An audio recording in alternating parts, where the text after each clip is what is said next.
Welcome back to the 6th Gear Garage. Today, I'll show how I restored these old, corroded, crusty wheels and turned them into this.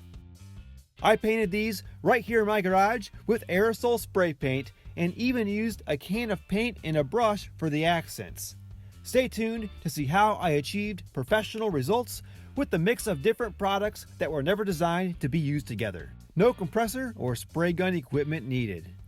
I picked these up on eBay because my Land Cruiser didn't come with the OEM wheels, and Ohio winters and road salt are not kind to 3-piece wheels. But these came from New York, so they aren't much better than a set from Ohio. This is the result of many winters. The aluminum is corroding behind the clear coat. Some are worse than others, but they all need stripped down and refinished. All my subscribers out in the Southwest must be in shock right now. Like, how does that even happen? Well, these are aluminum alloy wheels with a clear coat from the factory. Over time, the clear wears down from road debris, usually on the edges, and that allows road salt mixed with water to seep in under the clear coat. Then the aluminum starts to corrode, and it keeps expanding, creeping along the surface under the clear coat. And it usually does so in this squiggly line pattern. I have no idea why it happens in squiggly lines, but once it starts, it doesn't stop. If you look real close at the polished surface of the wheel, it's actually a fine machined surface done by a lathe. Most people don't have a lathe in their garage, and that includes me, so we'll be looking at other DIY paint options to get these looking good again. Here, the corrosion was so bad that the entire section of clear coat lifted and flaked off. They probably had clamp-on wheel weights there at one time to get that started. It's so bad, I can just scrape the clear coat off with my fingernail. This is why we can't have nice things. Thanks, road salt. Oh, and the back side of the wheels aren't any better. This is the result of decades of neglect, featuring brake dust and road salt. So the first step is cleaning these wheels, and for that, I bought this gallon of acid wheel cleaner. And I poured some into this spray bottle. Very carefully, I might add. This stuff is actually acid, made to remove the worst of grime, and corrosive if left on for too long. And of course, toxic to anything living, so follow the instructions. But sometimes you need the strong stuff. I'll put a link for this in the description. So here's one last look at the before. Directions say to spray with water first. If there's any breeze, make sure you're not downwind. I mean it. You'll know shortly after you get any of this on your skin because it will melt off. Nah, it just burns for a little while. But definitely wear eye protection. Alright, let this sit for a couple minutes. Time to see what comes off. Not as much as I'd hoped. Alright, let's not put any water on this one first. I was just telling you all how dangerous this stuff is, and here I go, not following the instructions. This is for science. Don't be like me. Let me ruin my own wheels, so you don't have to experiment on yours. Alright, I gave this one a couple minutes to set. I see some brown. So it worked, but still a long way to go. Alright, let's try the wheel acid plus a scrub brush. The acid works great on the outside of the wheel. I literally just sprayed and now rinsed a minute later.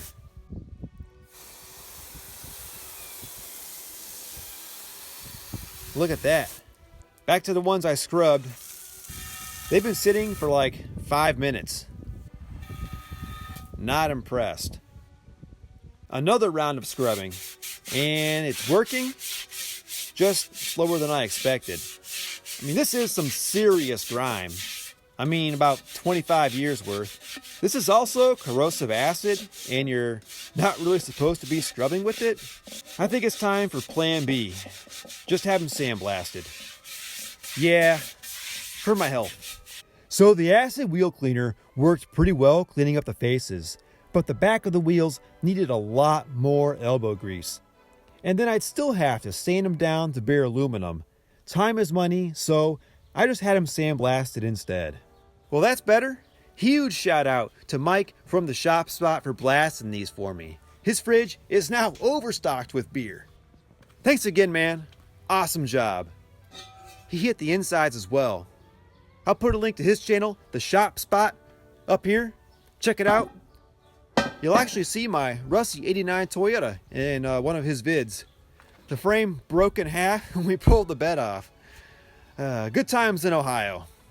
These are dusty from being blasted. It's a really fine dust. I'm going to give them a bath with some Dawn. That will remove any wax or oils as well. My next step is etching primer, which will bond well to the surface texture of the sandblasted aluminum. But I have to clean them of dust, wax, and any oil first. Even touching them with my bare hands can leave oils on the surface of the aluminum. Alright, the wheels are all dry and I have them set up in the garage now on whatever I could find. I'm going to spray them with Self Etching Primer by Duplicolor. This is perfect for bare metal. I'll put a link for this down in the description. So when I'm painting, primering, I do all the hard to get areas first because I'll end up overspraying into the easy areas. Then I'll be able to spray less on those areas or avoid them altogether if they have enough. If I did it the other way around, it'd be easy to end up with a run or a sag on the easy to reach parts. And this is just the first coat, so if there's a light area, I'll get it on the next coat. Light coats dry a lot faster than heavy coats. Get the barrel now. This is the easy part. There. See, that's not even covered on the first coat, but that's fine. More light coats are better than less heavy coats.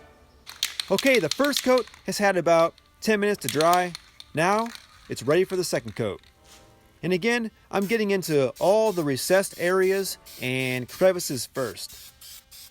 Get in all these little spaces. And then the barrel last. Notice the coverage now. It's almost solid green. A couple thin spots right here. So far, so good. It's been 10 minutes and it's dry now. Now, I'm going to rotate the wheel 180 degrees. Sometimes it's hard to get paint in the recessed areas near the bottom.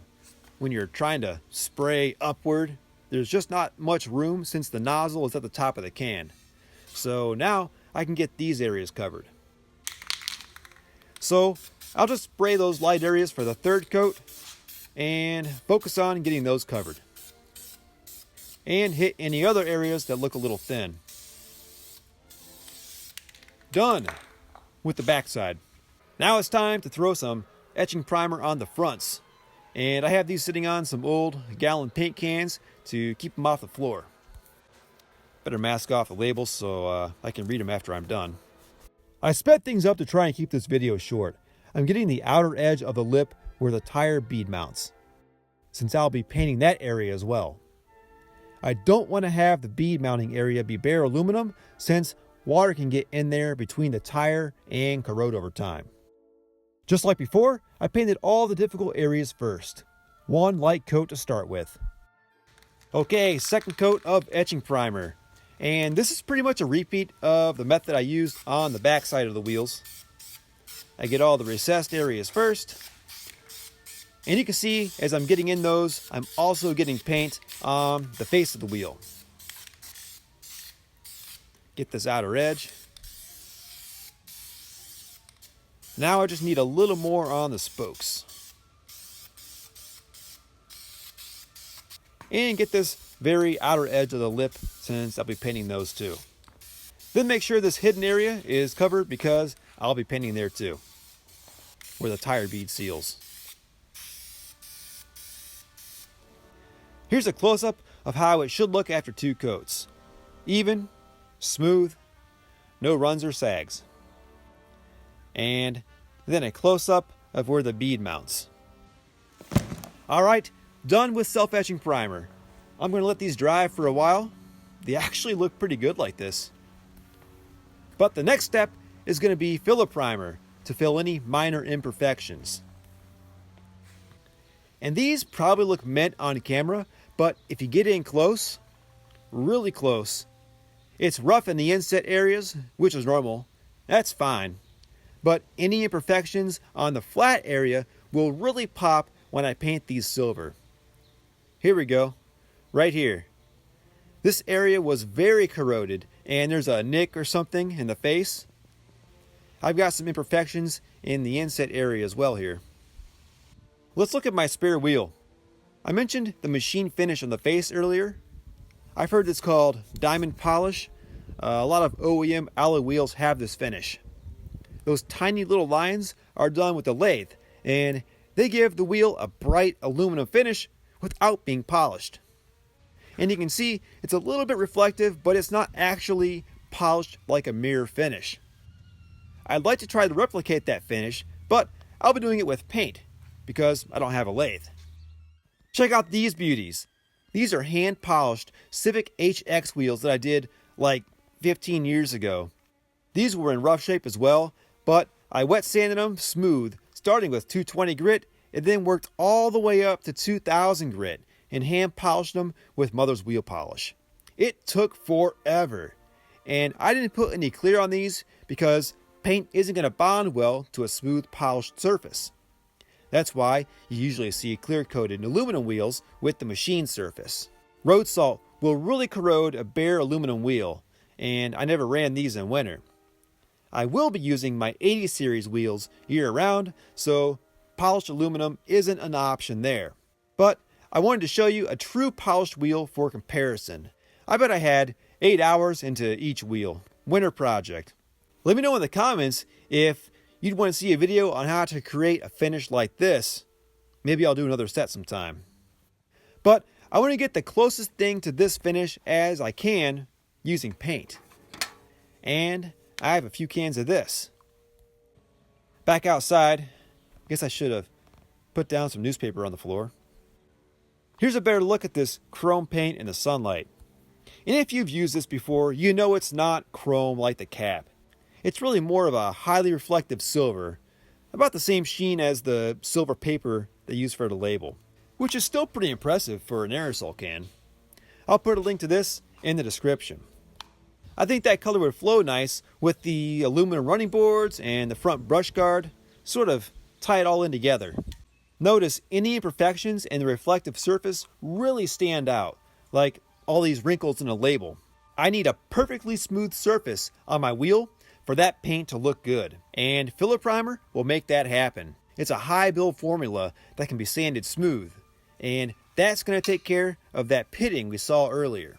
Like these little guys right here, perfect candidate for some filler primer. Now I already have etching primer over the bare metal, so I only need to spray this in the areas that need it, which are where there could be any imperfections.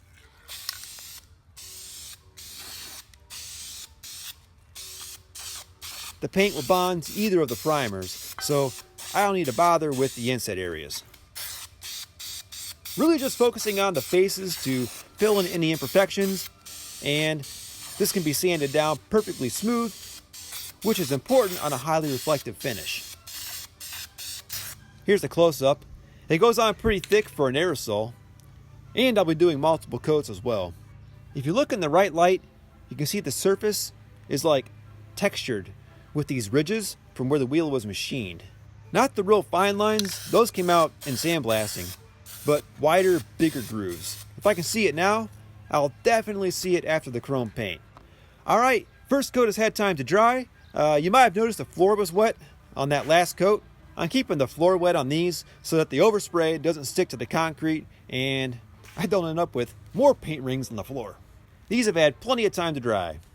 This curb mark and these tire machine marks here are a little too deep to fill with the filler primer. But light pitting like this here is perfect for filler primer. It might take a few coats, but they will disappear.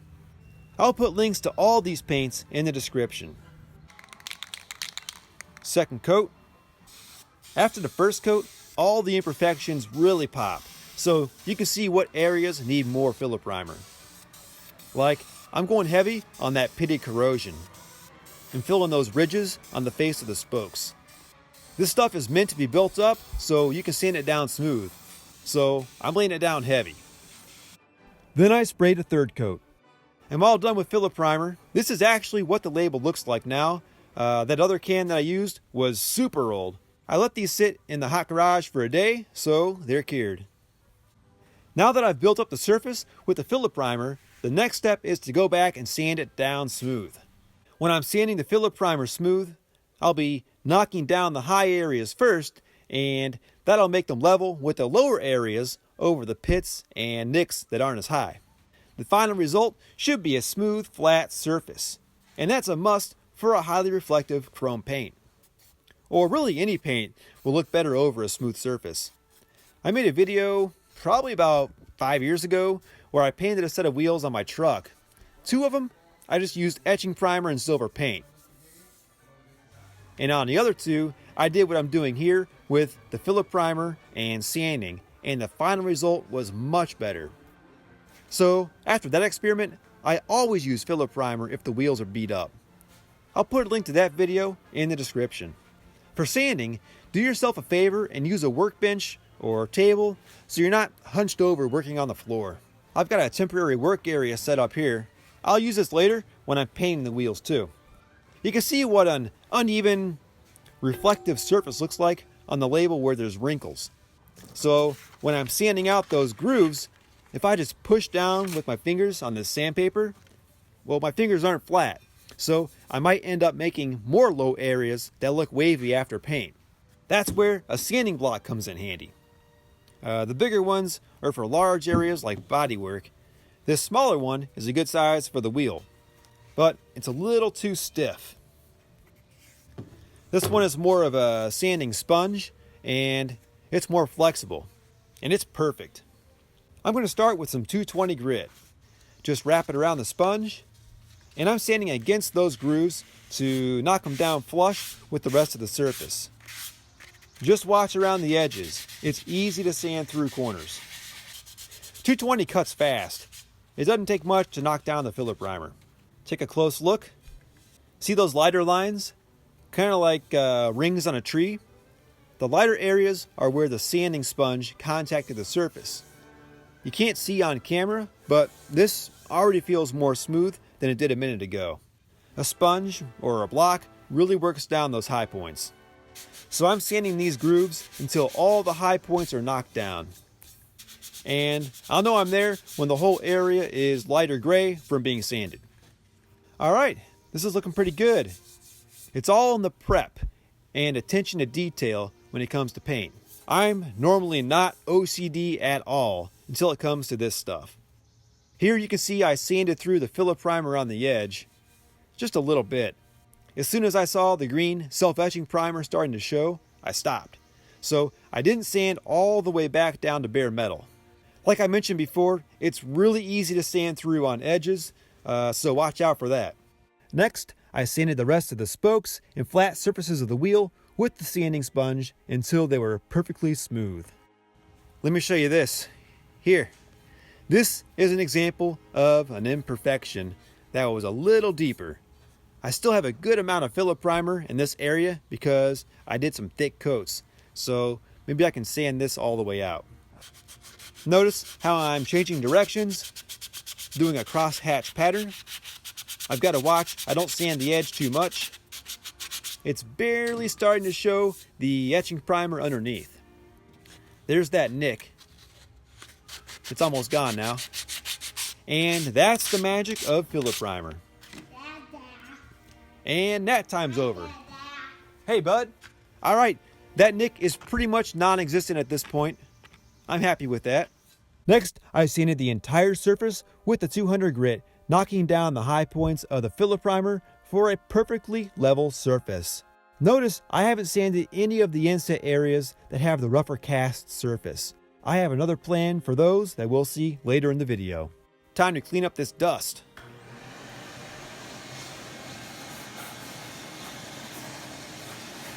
This is feeling pretty good. Notice I did sand through on this edge as well. As soon as you see the color beneath the filler primer, stop. Same with here. Here. Now this could use a little more sanding. The slightly darker areas are slightly lower where the surface hasn't been knocked down level yet. And this here looks like a piece of dust or small hair that was on the surface and it got covered with filler primer. Knock that down real quick. It's gone now. Here it is, right here. Now it's time to move on to some 400 grit, and this will remove the deeper scratches left from the 200 grit. The sanding process with the 400 grit paper is the exact same thing as the 200 grit, except that it goes a lot faster because I'm not really trying to remove more material. The surface is already level. I just need to sand down the rougher scratches from the 200 grit. The finer scratches from the 400 grit are small enough to be filled in when I paint. I'm making sure to avoid those edges where I sanded all the way down to the etching primer. Alright, this wheel is ready for paint. Now, I just have to do this 4 more times. After I sanded all 5 wheels, I took them out in the driveway and gave them a bath to remove all the dust from sanding them down smooth. Then I used a dish soap and a sponge to wash the face and inset area of each wheel. In addition to any leftover dust, the dish soap and sponge also remove any oils left on the surface from touching the wheels. And then I did the same thing for the inside of each wheel. From now on, when I move the wheels, I'll only hold them by the outside of the barrel so I don't contaminate any of the painting surfaces. Alright, it's been about 3 hours. Wheels are all dry now. Kids are in bed. I want to show you where I goofed. I must have been daydreaming and sanded all the way down through the etching primer, all the way down to the bare aluminum. It happened in some other places too. This wheel is really beat up compared to the other 4, but just grab the Self Etching Primer and touch up any of those areas where bare metal is showing through. There we go. Just a light coat. Looks like someone beat the shit out of this wheel with a hammer. There's all kinds of high points that I sanded through where the edges are deformed. This will be the spare.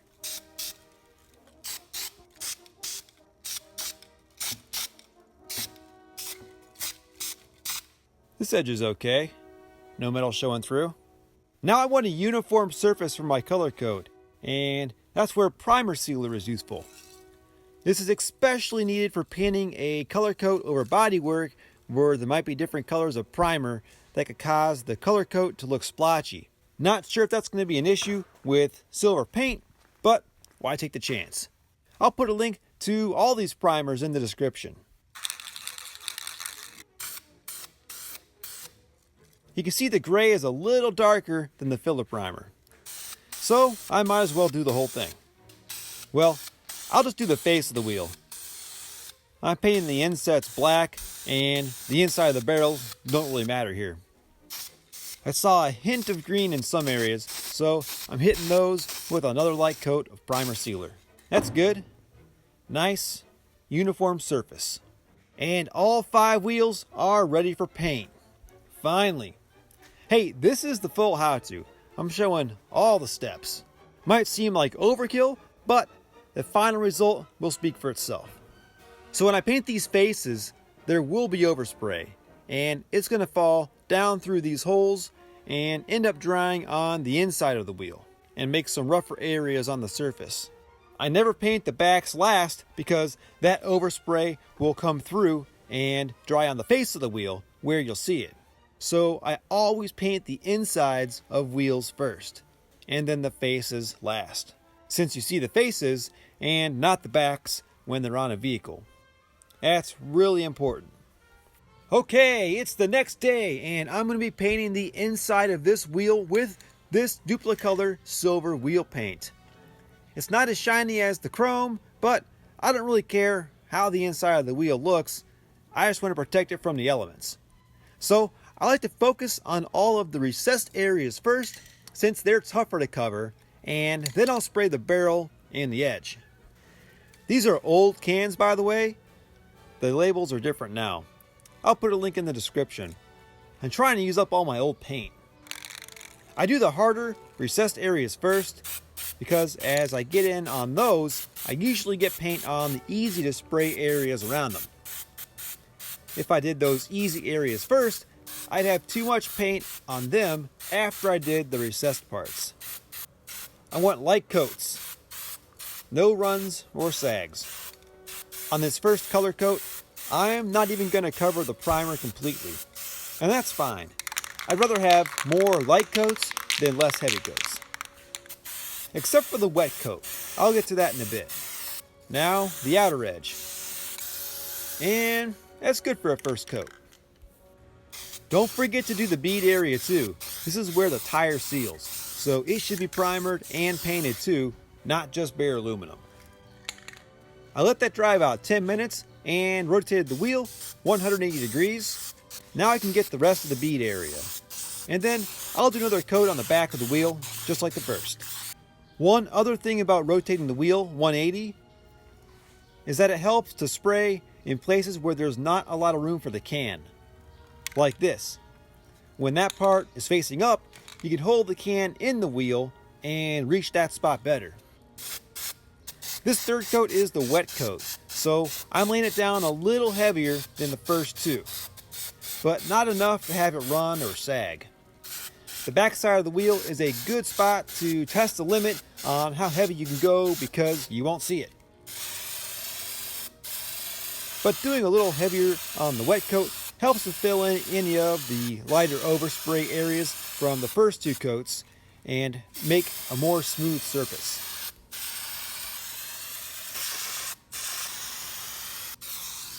Alright, I have 3 coats of silver down. Now it's time for some clear coat to protect the back of the wheel. There isn't a ball in the clear because there's no pigment to mix. This is VHT 103 Gloss Clear by Duplicolor, and I'll have a link in the description. Notice the instructions say 2 light coats followed by 1 medium wet coat. Apply all coats within an hour, 10 minutes between coats. For additional coats after 1 hour, you have to wait 7 days. This is an enamel paint. Lacquer paint has no recoat window. Enamels do. Enamels are resistant to chemicals like oils and gas, whereas lacquers are not. This paint is also formulated to withstand more heat than a lacquer, up to 250 degrees Fahrenheit. You shouldn't use lacquer on top of enamels because that can make the paint lift and wrinkle up. Then you get to start all over. Same as last time with the color coat, I'm getting all the hard to reach areas first. Fingers starting to get tired. Then I'll cover the easy areas, and then the barrel, then the very outer edge. And don't forget the bead area. I'll rotate it 180 in about 10 minutes. That coat dried and I just rotated the wheel, and now it's time for the second coat of clear. I busted out this hand trigger nozzle. It snaps onto the can. Give my finger a break. This is a lot easier. It's a little harder to aim into these recessed parts, but my pointer finger has called it quits for the day. And the barrels. It's hard to get these perfectly even with a spray can. It's just a lot of surface area. So, just doing the best I can. A spray gun would be awesome, but not everyone has a paint gun and compressor in their garage. So, I'm keeping this tutorial simple. Maybe I'll do another wheel video with a paint gun sometime. Let me know if you want to see that. Ah, crap. I just hit the wheel with the can. Touch that up. Good thing it's on the back side. And the bead area. Get a little extra on there. Nozzle does make the can a little bulkier to use in tight areas, like a wheel. But I'm happy with this so far. I like to let the cans sit in the sun for a while to warm them up. And when these get warm, they have more pressure inside, so they spray out a little better. Third and final coat of clear.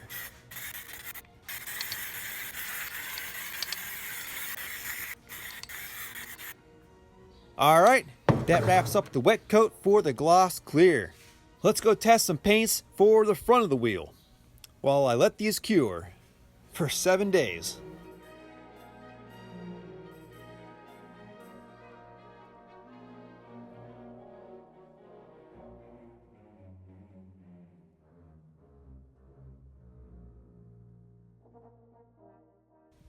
So first I painted the entire panel with the chrome paint by Duplicolor. Now I want the inset areas of the wheel to be darker. This is Duplicolor's graphite wheel paint. The same thing I used for the inset areas of the polished Civic HX wheels. There's what that looks like. Then I have some Rust-Oleum Gloss Black. These are all enamel paints, so they should work together. Masking takes forever, so for the first time, I'm going to try brushing on the inset areas. And if you look here, you can see the graphite is kind of thin and streaky. It's really meant to be sprayed on. So I'm going with the Rust-Oleum Gloss Black. It's a lot thicker and it self-levels pretty nice. I used this on the bucket when I restored my son's vintage Tonka front end loader. I got him for his birthday and was surprised like how smooth and glossy it turned out for just brushing it on. And of course, I'll be covering it all with the Duplicolor Gloss Clear. However, there's a slight issue I just discovered. You can see the chrome paint's reflective here in the middle like I expected, but then when I sprayed the clear coat on top of it, it completely clouded up. It's not really reflective anymore. Look, there's the chrome paint. Pretty impressive, right? And then this happens when I put the clear over it. It loses almost all of the reflection. It just looks like plain old silver paint now. So I found another option. Look at this. I'm really surprised this came from an aerosol can. This is the closest thing I've seen to an actual chrome finish from a spray can. This is VHT plate finish. Let's do a comparison. That's the Duplicolor chrome without the clear coat. And here's the VHT plate finish. Impressive, huh? I'll put a link to this in the description. I'm going to let this dry for a couple more minutes and see how it does with the clear coat. Come on, Lindor. How are you not impressed with that? 1 week later. Well, unfortunately. Well, first, I labeled this to make it easier to see. Here's a Duplicolor clear that made the chrome cloudy. And that also did the same thing to the half that I painted with the VHT plate finish. It's instant fail. Here, watch this. There's the clear coat, and look at that. It immediately ruins the reflective finish. I even let the VHT plate cure for 7 days before I just cleared it a minute ago, and the exact same thing still happens. This plate finish scratches really easy too. I need clear coat on these wheels for protection, especially in the winter. So, time to find a plan B. I have a few cans of this old VHT caliper paint in my cabinet, cast aluminum color, and it's a pretty bright silver. Here's the Duplicolor silver. It's a little darker, a little more gray. So, I think I like this. It's nothing reflective like the plate finish, but I can put clear over it, so it's a winner. This is why you always do a test spray. I would not be a happy camper if I learned about the clear coat cladding, the chrome paint, after it was on the wheel. Alright, it's time to get these faces painted. Now these were sitting in the garage, so there is some dust on them. A lot of this actually looks like silver overspray that came through the holes when I painted the backs. And that's why I paint the backs first and the faces last.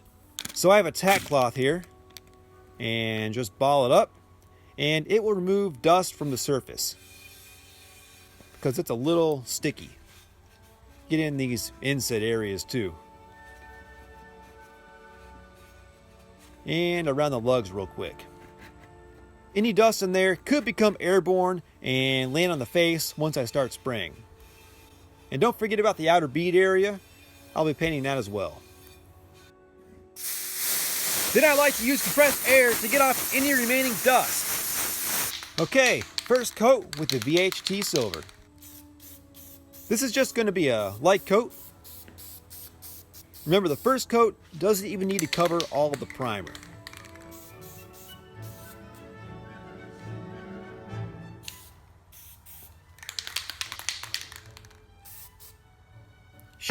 The nozzle keeps clogging. That's not good.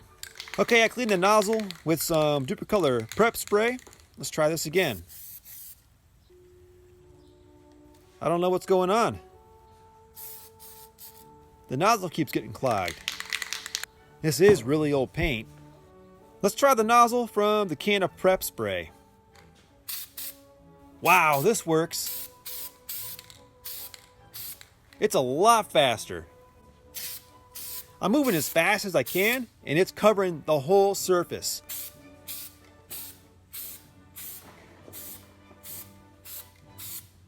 The opening on the old nozzle was smaller. Now it's just hosing out paint. It's almost splotchy in some areas. It comes out so fast. I'm not concerned with the inset areas, mainly just want the faces to look good. Well, I'm already started. Might as well keep going. I do like how bright the silver is. It'll be a nice contrast with the black Rust-Oleum over there. I'll let this dry for 10 minutes. Alright, time for coat 2. Here, look at this. See how much comes out if I paint it like a normal can? All the flake is just running. So, be quick. Being farther away definitely helps.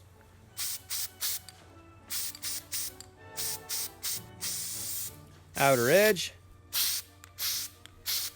That's plenty. I'm a little light there for the second coat. That's better. Here's a can of prep spray I grabbed the nozzle from, and some caliper cleaner. Notice the hole is bigger on the prep spray tip than the silver VHT one. Then look at the caliper cleaner. It's huge. That would just squirt the wheel with paint. Time for color coat 3, the wet coat. Get the bead area again. You don't want that to be bare aluminum, especially with road salt, because it can corrode around the bead and cause the tire to lose air pressure. Now I'm getting the very outer edge of the lip. And now the spokes. I can't go any lighter and get the whole area. And the outer edge of the face. That's a pretty good wet coat. I'm a little light around the center of the wheel.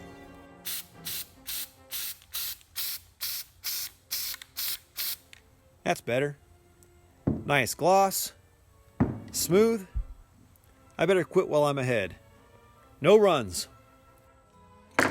Now for the experimental part. I've never used this over aerosols before, but it worked in a test. It's all enamel paints.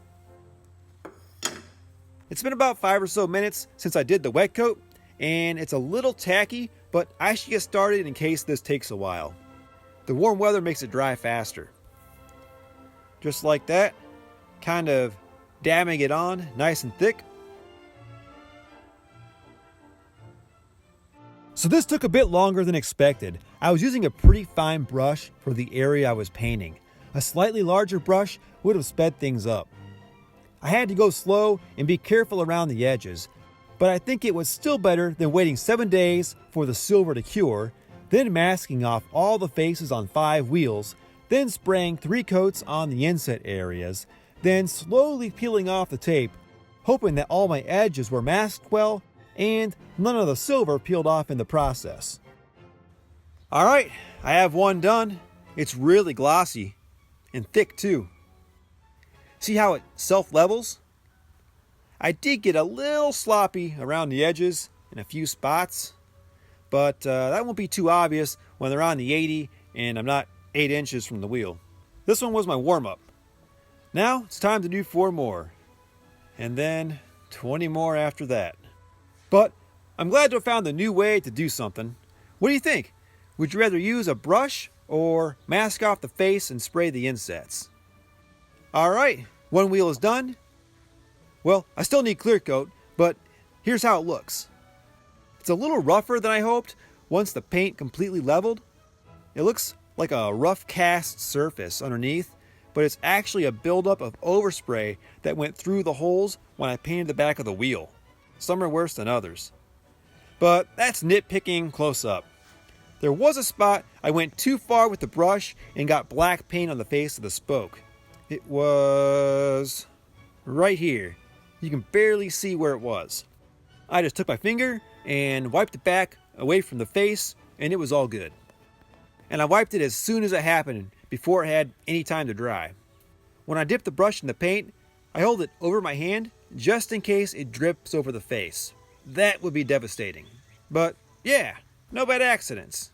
Time for the clear coat before my hour recoat window expires, and I have to wait 7 days for this to cure. I've got the clear cans out in the sun beside the Legend clear coat repair video coming soon on that. Right now, it's time to clear this wheel. This is the old label. They don't look like this anymore. So I'm getting the bead area first because some of this overspray is bound to land on the face, and I want that to happen before I paint the face with the clear. It's nice to use a regular speed nozzle again. Now I'll use the new cans for the face, just in case that old can of clear is a slightly different formula or a little yellow from age. Never had it happen with these, but better safe than sorry. Always a good idea to read the instructions. Yep, it has the same recoat window, so it is an enamel. Ooh, that's a nice spray pattern. Just like before, I'm trying to get in here and spray all the hard to reach areas first, starting with the center of the wheel, because I'll get some paint on the face as well. Then the inset areas are next. It's just the first coat, so I'm keeping it light. I know clear looks good when you lay it on thick, but save that for the wet coat. Right now, I'm just building up the clear with light coats. Start off heavy, and it's more likely you'll get a run or a sag. And that's a good first coat. It's been 10 minutes, and I'm using the old can on the bead area.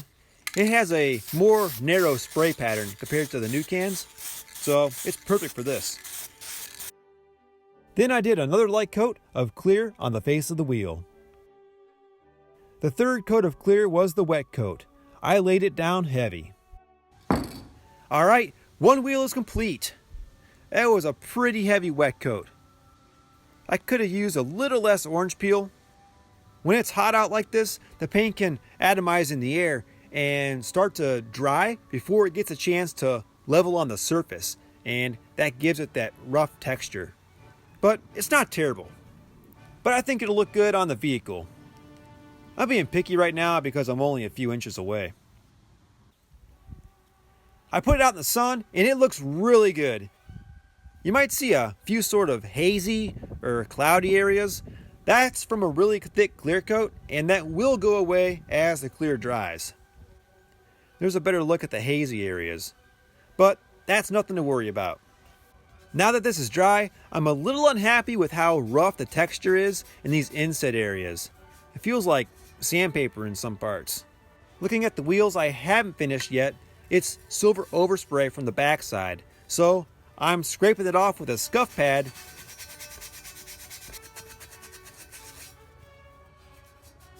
and that feels better. Yeah, look at this difference. I'm going to do this to the other 4 wheels, and that should give a more smooth finish in those inset areas. On the next wheel, I perfected the brushing technique for the inset areas, making the top outer edge the last thing I painted. Also, instead of dabbing the paint on, I loaded up the brush and painted along with the edge for a much smoother line. I had a total of 25 of these holes to paint, so I was pretty efficient by the time I got to the last wheel. I just finished another wheel, and check out how smooth the inset areas are on this one. Getting that rough overspray off makes all the difference. Let me show you an easy and effective way to clean the brush. For an enamel paint like Rust-Oleum, you need a paint thinner for oil-based paints with mineral spirits. Get a cap from one of the spray cans. These Duplicolor ones are perfect because they have these 4 little dividers inside. Get some of the thinner into each divider and some on the middle. Clean the brush in one of the dividers, then the next one, and next. Each one is less contaminated because the brush is cleaner. Then after the last outside divider, give the brush a good wipe down, then one more dip in the clean thinner in the middle, and another wipe. One more dip in the clean thinner, and that's nice and clean. And it did even use a lot of the thinner to clean it up. Hey guys, I'm down in the parts warehouse. The wheels have had almost 2 weeks to cure now. I'm loving how they turned out. There were a few oops that happened. Like right here, I hit the wheel with the bottom of the can when I was painting it. There's a little bit of corrosion that I missed when I was doing the filler primer. Here's that one wheel that looked like someone beat it with a hammer. Right here, I also hit it with the bottom of the edge of the can when I was painting. I gotta be more careful. The nozzle was slowly leaking and a drop of silver paint dripped right here. But I'm happy overall. They're looking good. And I want to keep them looking good with a coat of wax. Just some old school yellow carnauba wax like you'd use on a car's paint. Anytime I put a new set of wheels on a vehicle or after I take the time to detail the wheels, I always apply a coat of wax. This will help seal the surface and not only make them a lot easier to clean, but also help protect them from tar or grease, and most importantly, road salt. For the face, I just wax on and wipe off, just like waxing a car. I'm doing the bead area, just like I did the face of the wheel. Now for the inside of the wheel, that won't be visible. I apply the wax, but instead of wiping it off, I just leave it on for an extra layer of protection against brake dust, tar, and salt. Hey, I just got back from getting those mounted and there were some issues. The shop's tire machine did some damage to the paint. I expected a couple small nicks around the edges. There's a scratch. This is bad. I scraped the paint part way off. Big scratch. Up front, this one had a pretty big chip on the edge. First I need to clean the surface of any wax or grease. Just spraying a paper towel here with some prep spray. I need to wipe all these down. Look at that. I sprayed a little of the VHT Silver into the cap, and now with a small brush, just dab some paint on the chip. Like that. Coming back for a second coat, and look at that. Can barely tell it was chipped. Thanks for watching How to Refinish Wheels with professional results from aerosol paint that anyone can spray in their garage. I made sure to leave all the bloopers in because mistakes are the best way to learn. So here's how they look on the 80. What do you think? I always liked how the LX450s had painted insets, so I thought I'd try it on these. And my goal was for the black on the wheels to match all the black trim on the body. And before you ask, yes, I did get OEM center caps. They're in pretty rough shape as well. Some of the steps are different for plastic caps compared to aluminum wheels, and I'll be showing how to restore those in an upcoming video. I finally have a larger spare to match the rest of my tires, and it fits no problem on the OEM JDM tire carrier. There's my old spare with the factory tire size. So there's one more thing crossed off the list on restoring the cheapest imported 80 series Land Cruiser in the US. Subscribe if you're not already, because there's more to come. Thanks for watching. The acid wheel cleaner worked great on the corroded wheels that came on my 80. These may be in a future restoration video. I thought they were 3-piece wheels, no manufacturer markings anywhere, but upon closer inspection, after cleaning them, they're actually a 2-piece wheel. The barrel is 1 piece and the face is separate. If anybody has a guess as to who made these wheels, I'd love to know.